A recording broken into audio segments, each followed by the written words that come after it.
watching the station covering all of the DMV. This is DC News Now. Thanks for joining us for DC News Now at 10. I'm Daniel Hamburg. The Christmas holiday is happening for many people around the DMV, and one DC spot has a solution for anyone suffering the holiday blues. DC News Now's Dave Laval takes us to Ivy and Coney in Shaw, where Jews are gathering for their own celebration at the annual Hanukkah pop-up bar. Hanukkah ended December 15th, but you can't tell that here at Ivy and Coney, as it's once again packed for its annual Chinese food and movie event. The celebration includes using the shot Nora filled with Manischewitz wine. There's also plenty of free Chinese food to enjoy. Following in the myth, Jewish people pack Chinese restaurants on Christmas. This event started 5 years ago as a way to give local Jews something to do on the holiday and also celebrate Hanukkah. One of the owners told us this actually started off as a gag, but it very quickly evolved into something more for the Jewish community. It started as a little joke we were playing on our friends up the block that used to have a Christmas pop-up that was wildly successful, and we said, well, we got to have somewhere for the chosen people, you know, our Jewish friends to go. Well, I'm Jewish, so there's never usually anything fun to do on Christmas for me, but I get to come here and meet with other Jewish people and have the best time, so it's awesome. The celebration wraps up at midnight. At Ivy and Coney, Dave Laval, DC News Now. Well, taking a look at your top stories this Christmas, investigators are working tonight to figure out how a man's Chevy Tahoe ended up in the Anacostia River. That plunge into the cold water killed him. The Tahoe went off the road and into the water near the 11th Street Bridge. That was around 1:30 this afternoon. Divers pulled the man out of the Tahoe and tried to revive him. At that point, he'd been underwater for a half hour or so. Well, Christmas Day fire killed a 10-year-old girl in Elkton, Maryland. 5 other family members got out alive. As soon as firefighters rolled up, the family told them the child was still inside. They ran in, found her, brought her out, but she didn't survive her injuries. That fire was so intense it took more than 70 firefighters to get it under control. And in Centerville, Virginia, an early morning townhome fire claimed someone's life. Around 5 a.m., Fairfax County fire crews arrived to flames and smoke pouring from this home on Red River Drive near New Braddock Road. After getting into the home, they found one person dead. Firefighters didn't give the victim's age or gender or say whether anyone else was hurt. We do know no firefighters were injured.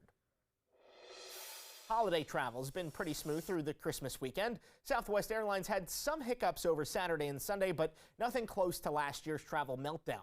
The airline has blamed issues on dense fog in Chicago. Now, according to FlightAware, about 170 flights within, into, or out of the U.S. have been canceled today. That includes 1 flight at Dulles Airport, 4 flights at Reagan National Airport, and 10 flights at BWI. Not too shabby.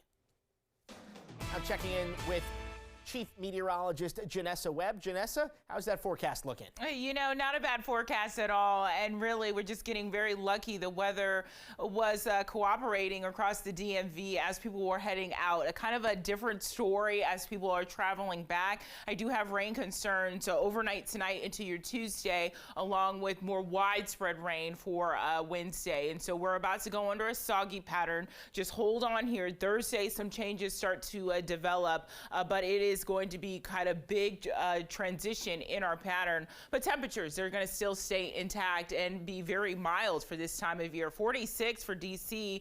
We saw daytime highs, middle 50s this afternoon. Fairfax, Loudoun County, upper 30s right now. So not a super chilly night across the region. Here's that rain starting to filter in west of I-81 into Luray, Woodstock area. It's going to take its time, and it will not get to DC until about 2-3 a.m. So overnight workers, windshield wipers, they will get going here, and the heavier to moderate rain currently sitting out towards Luray and Orange. Severe weather for Roanoke into parts of West Virginia, but as it makes its way to the north and east, it is going to kind of dissipate in nature. Major hubs, let's rewind here and show you Chicago, O'Hare, into Minneapolis, areas of the upper Midwest dealing with a major snowstorm. So if you're going to be traveling across that region, expect delays and cancellations. cancellations. For the rest of the evening into your overnight, we'll start to watch this steady rain. It's pretty sporadic in nature for your Tuesday, but then becomes a little bit more widespread later in the day. Temperatures tomorrow still very mild, so not looking too bad. We do have a drier air mass as we go into the new year. We'll take a look at that extended forecast in a moment. All right, thanks, Janessa. Well, new tonight, D.C. police releasing this body cam video from the night they shot and wounded a man in a busy area of downtown. They say 27-year-old Corey Darnell Branch had a gun. Right now, Branch is recovering in the hospital, and his attorney tells the Washington Post tonight they are looking at this and other evidence very carefully. In the video, Branch appears to fall and then get back up, and that's when officers shot him. Don't move! Don't move! The officer, Leonardo Bell, was put on administrative leave right after the shooting. Police said officers saw Branch that night, December 18th, and started chasing him because he made adjustments to his clothes that signaled to them he was trying to hide a weapon. After he was shot, Branch told the officers he was bleeding. One of them told him to shut up, that no one cares. D.C. police say they did recover a gun near Branch, which they appear to be pointing at in the video. Well, a new report is shedding light on what Virginia's housing market could look like in 2024. According to a Virginia Realtors report, less than 7,000 homes sold in November. That's down 10% from last year.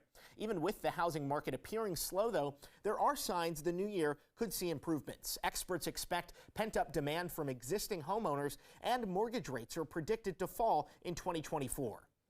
Good news for Red Line Metro riders. Red Line trains are running again at Gallery Place and Judiciary Square after being closed for the weekend. There is still no Red Line service between DuPont Circle and Gallery Place, though, with shuttle buses instead. Farragut North and Metro Center stations are closed. And Metro General Manager Randy Clark spent part of his Christmas handing out cookies to his team, who spent the holiday at work. Take a look at these photos Clark shared on social media. He's asking people to join him in thanking WMATA staff, first responders, and everyone who works 24/7 to keep the community moving and safe. And in D.C., volunteers opened their hearts and their kitchens this Christmas Day. For many who may not have otherwise celebrated the holiday with a hot meal, it was a season of giving in downtown D.C. Our Stephen Cohen spoke with the generous volunteer corps and those grateful for the caring and thoughtfulness. Some woke up here in the nation's capital this morning not knowing where their Christmas meal would come from. High Bay, for example, scrapes by day to day as a photographer, not nearly enough of a living to make ends meet. But here on McPherson Square, volunteers with the Bray Herrera Foundation were staffing a hot meal buffet. From not knowing where I might get a meal, there's giving people that are charitable towards the cause, and it's very delightful. And rewarding for the Bray Herrera Foundation and their volunteers. It's just an opportunity for us to teach the children it's not always about what you're going to get, but what can you also give. We decided that on our Christmas holiday, we were going to use our time. Instead of staying at home, we were going to serve those of the less fortunate. Serving the community with help from many generous partners, local chefs, volunteers with Memorial Baptist Church, Capitol Hill Church. Oh man, I just want to give a big thanks to all the volunteers that come out every year, everyone that donates to Brennan Friends. It's a big production. It's just it's nice to see the community come together for a good cause. With gratitude from those who otherwise may not have had a Christmas meal. It's a joy to see and be a part of, and just to see all of the unity. And it may be Christmas, but the Bren Herrera Foundation will be serving the community throughout the year. Reporting from the district, Stephen Cohen, DC News Now.